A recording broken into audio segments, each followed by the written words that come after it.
Subscribe now and press the bell icon. Never miss an update.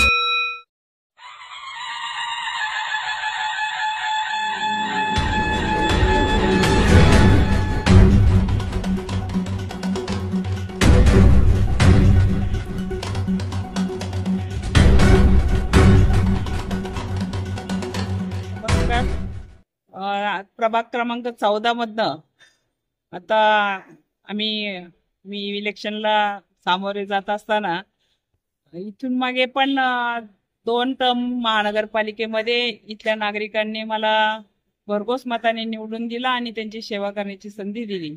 आणि आताही प्रभाग 14 मध्ये मी या प्रभागातनं उभी राहणार आहे। महिला ओपन म्हणून राखीव असल्यामुळे मी या प्रभागात इच्छुक आहे आणि सर्व जनता खंबीरपणे आमच्या पाठीशी आहे। सर्व कार्यकर्त्यांची आपल्याला या ठिकाणी साथ आहे आणि इथून मागे पण भरघोस कामं या प्रभागातली आपण करण्याचा प्रयत्न केला। त्यामागे दादांचे आशीर्वाद असल्यामुळे दादांकडनं वारंवार आम्हाला बजेट मिळालं। आता 2017 नंतर आम्ही जरी पराजय या ठिकाणी झाला असला तरी दादांच्या बजेटमधनं अनेक कामं करण्याचा आम्ही या प्रभागामध्ये प्रयत्न केला आणि आताही सुनित्राताईंनी आम्हाला बजेट दिलं आणि त्या कालच आम्ही या प्रभागामध्ये एक ठिकाणी रस्त्याचा प्रॉब्लेम नागरिकांना खूप होता, ड्रेनेजचा होता, त्या ठिकाणी नारळ फोडलाय आणि त्या कामाला सुरुवात झालेली आहे। खरंच सांगायचं म्हटलं तर दादांचं काम म्हणजे सर्व महाराष्ट्राला माहिती आहे आणि दादा बोलतात तसं काम करतातच। दादांचा वादा म्हणजे पक्का असतो आणि म्हणूनच आम्ही दादांच्या संगे जाण्याचा प्रयत्न केला, कारण साहेबांवर तर आमची निष्ठा आहेच, परंतु कामासाठी आम्ही दादांच्या संगे राहण्याचा विचार केला आणि खरंच नागरिकांची कामं भरघोस करण्याचा आम्ही प्रयत्न करतोय आणि ती होत आहेत। या 14च्या इलेक्शनला आम्हाला त्याचाच बेनिफिट आता कामाच्या माध्यमातून नागरिक आम्हाला आमच्या पाठीशी उभे आहेत आणि 14च्या आता या प्रभागामध्ये आता येणाऱ्या इलेक्शनला या ठिकाणी मी ठामपणे सांगू इच्छिते की नागरिकांच्या आशीर्वादामुळे आणि आमच्या कामाच्या श्रेयामुळे आम्ही अतिशय लीडनी या ठिकाणी विजय मिळवणार आहोत। आणि परत एकदा मी आपल्या सर्वांना या ठिकाणी सांगू इच्छिते की खरंच नागरिक आमच्या मागे उभे आहेत आणि दादांचा आशीर्वाद आहे म्हणून हे सर्व होतंय। आणि आम्ही सर्वांना मी या प्रभाग 14च्या वतीनं मी सर्व नागरिकांना या ठिकाणी शुभेच्छा व्यक्त करते आणि दादांनाही पुढील मुख्यमंत्री पाहण्याचा आमचा सर्वांचा ध्येय आहे आणि ते मुख्यमंत्री होतीलच अशी मी परमेश्वराचरणी प्रार्थना करते। थांबतो। बरोबर। नमस्कार, मी चंद्रकांत नारायणराव कवडे पाटील, साधना सहकारी बँकेचे माजी चेअरमन व संचालक।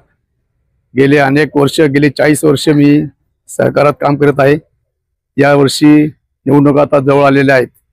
माननीय नामदार अजितदादा पवार साहेब यांच्या नेतृत्वाखाली आम्ही कार्य करत आहोत आणि आमच्या मतदारसंघामध्ये आम्ही भरभरून काम केलेलं आहे। त्यामध्ये दादांचं सहकार्य अत्यंत आम्हाला उत्कृष्ट असं लाभलेलं आहे आणि त्या माध्यमातूनच आम्ही या प्रभागामध्ये प्रचंड अशी कामं या ठिकाणी केलेली आहेत। त्यामुळे जनतेचा आम्हाला पुरेपूर पाठिंबा आहे आणि यापुढे मी असणार आहे।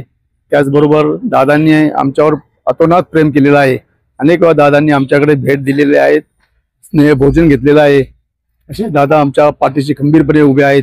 त्यामुळे आम्हाला कुठल्याही प्रकारची चिंता नाही आणि आमचा पक्ष भविष्यामध्ये निश्चितच या महानगरपालिकेमध्ये बहुमत प्राप्त करेल अशी मला पूर्ण खात्री आहे। माता बंधू आणि मतदार भगिनींनो व माझ्या तरुण मित्रांनो, येणारं इलेक्शन 2025-26 हे अत्यंत महत्त्वाचे इलेक्शन आहे। जर आपण पाहिलं मागील 8 वर्षामध्ये 4ही नगरसेवक या ठिकाणी प्रभागामध्ये भाजपचे असून देखील या प्रभागाचा विकास म्हणावा असं झाला नाही। एवढं कोट्यवधी बजेट या भागामध्ये आला असून तो विकास या ठिकाणी दिसत नाही। तीच खंत आम्हाला देखील आणि मतदारांना पण ह्या प्रभागातील भरपूर अडचणी या ठिकाणी आहेत। ते आम्ही या 8 वर्षामध्ये सुरेखाताई कवडे यांच्या माध्यमातून जेवढं शक्य होईल तेवढं सोडवण्याचा प्रयत्न आम्ही या ठिकाणी केला आहे। आणि एक जागरूक मतदार म्हणून तुम्ही या ठिकाणी प्रत्येक आपल्या वस्तीतील गल्लीतील सगळं बजेट आपण आरटीआयच्या माध्यमातून काढू शकता महानगरपालिकेतनं, ते आपण तपासणं योग्य आहे. कारण की जर ते बजेट आपल्या मार्गी लागला आहे की नाही, हा जनतेचा पैसा येतो वरनं, हा जातो कुठं हे आपल्याला नक्कीच माहीत पाहिजे. आणि एक जागरूक मतदार म्हणून आपण जर ताईंचं काम आपण जर या ठिकाणी पाहिलं या प्रभागातील, तर अत्यंत म्हणजे ज्या ठिकाणी नळ कनेक्शन नव्हते, रस्ते नव्हते, ड्रेनेज लाईन नव्हते, तेव्हापासून आपण या प्रभागाचं नेतृत्व ताईंच्या माध्यमातून करत आहोत. आणि भरपूर काम याचे उपमुख्यमंत्री माननीय अजितदादा पवार यांच्या नेतृत्वाखाली आम्ही या ठिकाणी काम करत आहोत आणि करत राहू.